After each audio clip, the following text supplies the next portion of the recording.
right, today we're starting up a new unit. We're starting up Unit 4, which is about Sub-Saharan Africa. So we're talking about the countries south of the Sahara Desert in Africa. So go ahead and make a new section title.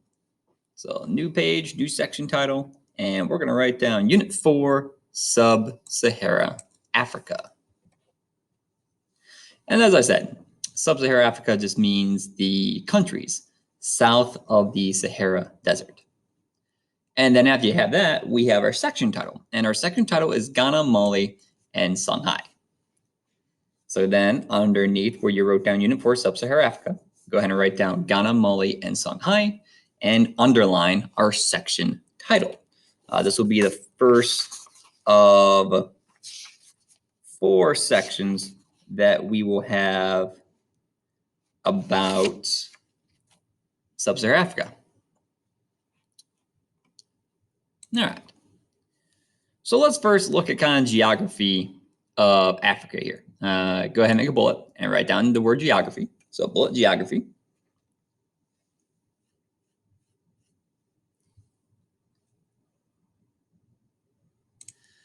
So the first thing we're looking at here is just what Africa kind of looks like and such. Now we have kind of 3 basic zones of Africa for the vegetation.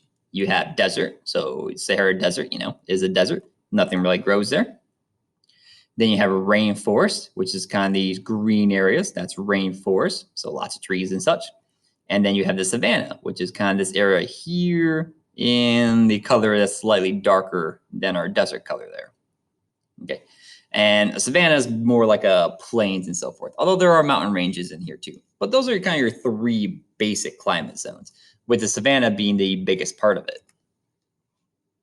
So what do these different areas look like? Well, desert is what you have up here in the upper right. Okay, so you can see how it's sandy. There's a lot of dunes, well, sand dunes anyways. Nothing really grows there. That's a desert. Down here in the bottom right, that's a savanna. So you see how it's very flat. There are some mountains, like you can see that mountain in the background. So there are some mountains also in the area too. But savanna, very flat. And then in the bottom left-hand corner, that's rainforest. So you can see how there's lots of trees. And in this case, there's a river kind of running through this area. But lots of trees, right? So that's your rainforest. Lots of trees and such.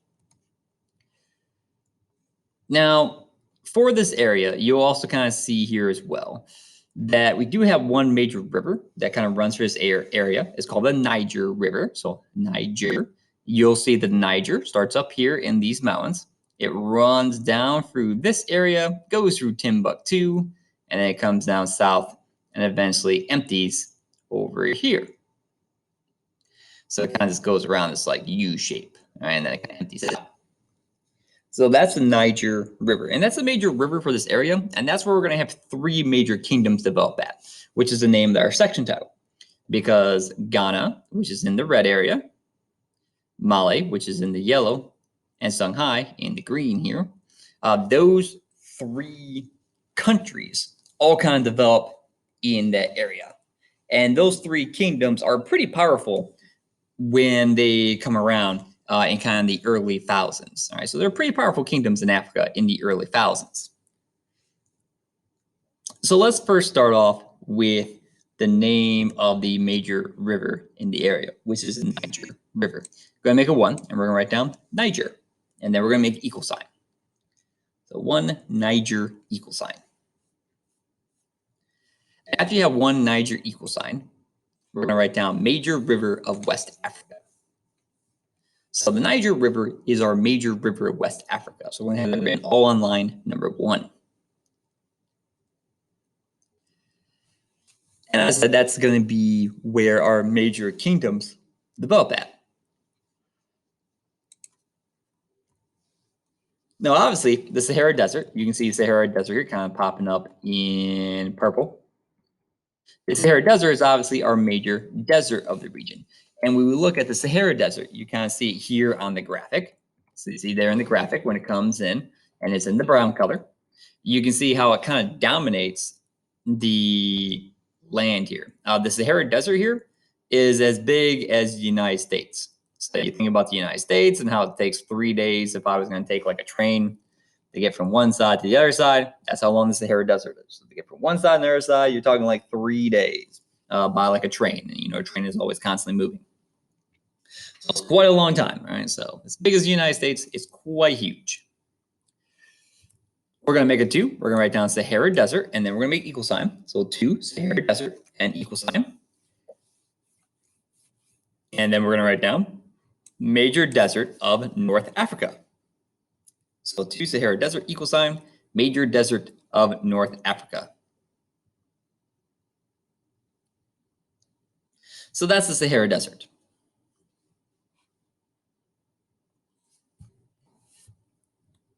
Make a new bullet if you would, and we're going to write down Trans-Saharan Trade.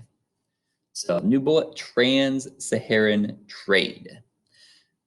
So Trans-Saharan Trade, what does that mean? Well, the word trans means across, and then Saharan means related to the Sahara Desert. So Trans-Saharan just means across the Sahara Desert, and then trade is, of course, then just meaning the items that get traded from one place to another. So it's just talking about how items get traded across the Sahara Desert from one place to another. So that's what Trans-Saharan Trade means. Go ahead and make a 1. We're going to write down trans equal sign across.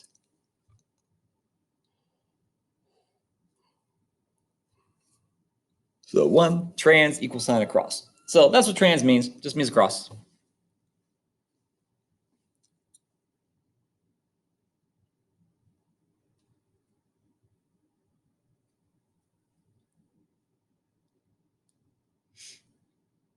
The next thing down there, you see the word, it says caravan. So a caravan, you see all these people right here, and you have all these camels and people, and they're all traveling together. So a caravan is a group of people that are just traveling together. So we're going to make a 2. We're going to write down caravan, and then we're going to make equal sign, and we're going to write down group of people traveling together.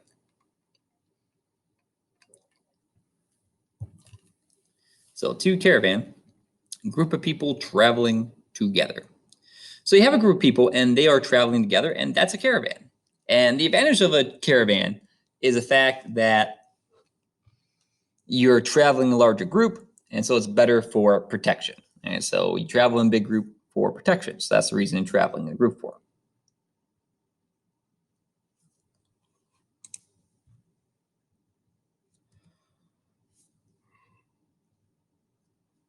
Next thing here is we're going to talk about these pictures here. So let's talk about what's in the pictures.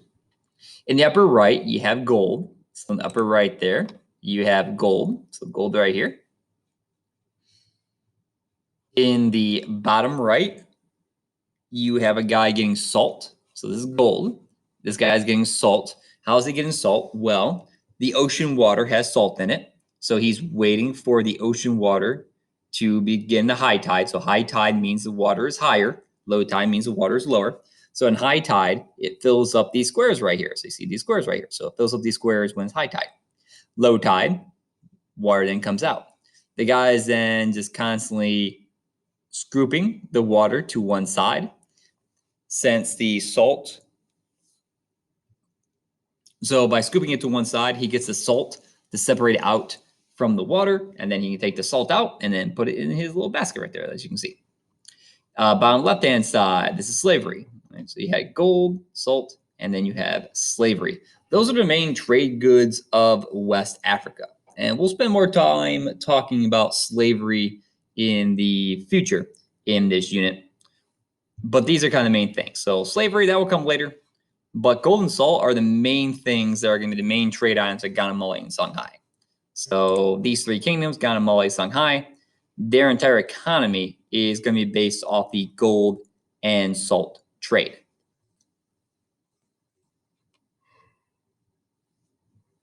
But before we get into that, let's make a 3 and write down the word tribute and then equal sign payment or taxes. So if someone pays tribute, that means they're either doing they're doing some type of payment or they're paying some type of tax to somebody else.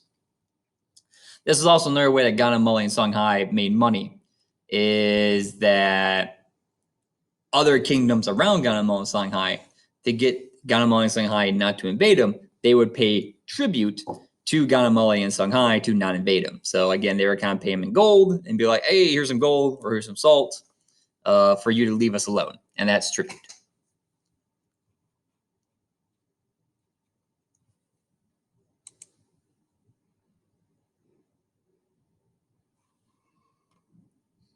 And you can see right here in the picture, you can once again see Ghana, Mali, and Songhai. Now, all these kingdoms weren't around at the same time. Ghana's around first, and eventually it collapses, and then Mali's around then, and then they collapse, and then Songhai's around, and then they collapse. So each one of these kingdoms are around at a different point in time, but they're all around in the early 1000s for a couple hundred years, and then collapse and so forth. So as we talked about, most of the trade in West Africa. Oh, when I talk about this area, I'm going to call it West Africa. So most of the trade in West Africa is based on the gold and salt trade.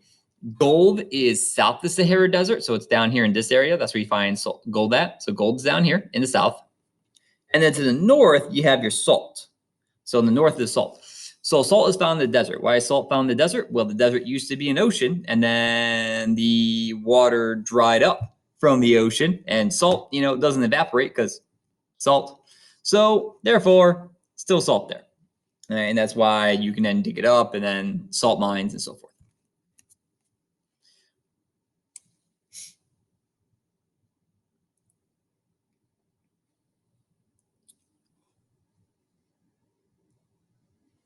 All right, let's go ahead and stop there for today.